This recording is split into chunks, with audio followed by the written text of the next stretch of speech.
Have you ever been on vacation and found yourself in need of a taxi? Today we have a great alternative to that. So normally my husband and I have a system down when it comes to booking our travel. I book all the hotels and the cruises. My husband books all our flights. And usually we're super good at communicating with each other. However, a little while ago, we had a cruise that was leaving out of Miami and I didn't communicate that well, or I communicated that wrong to my husband. Anyway, our flights were into Fort Lauderdale.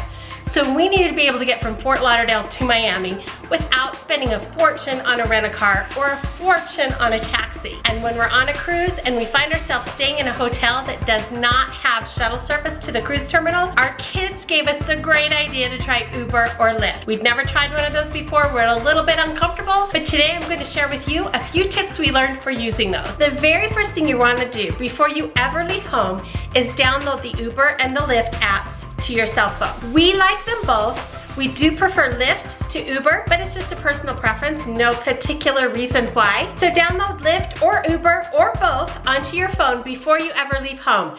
And then enter in all of your payment information that you'll need. Uber and Lyft rides do not take cash. It works directly through this app, which is connected to your credit card, so that you won't need to even tip in cash to your Uber or Lyft driver. You can, however, leave a tip on the app, and I'm sure that's always greatly appreciated. So once you have the app downloaded, and once you have your credit card information into the app, it's time to go ahead and select your ride. You're going to want to wait until right before you need to leave. Like, don't land on the airplane and then select your Lyft or your Uber ride as you're going to bag claim. Make sure you already have your bag and you are ready to leave the airport or wherever else you'll be leaving from. Here's a step-by-step tutorial of us selecting our latest Lyft ride.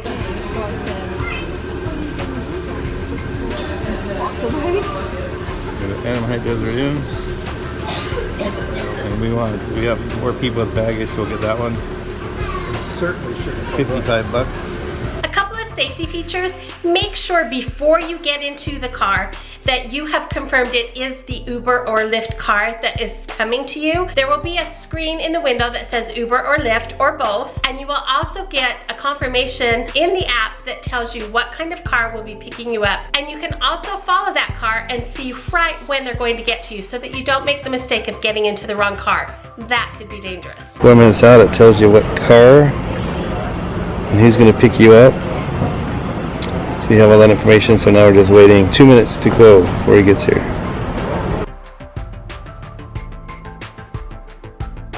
That's our experience with Lyft. Let me know in the comment section below your pros and cons of using Uber or Lyft. As always, thanks so much for watching. We'd love to have you subscribe to our community. Just click that big red subscribe button above the comment section. As always, thanks so much for watching, and we'll see you next time.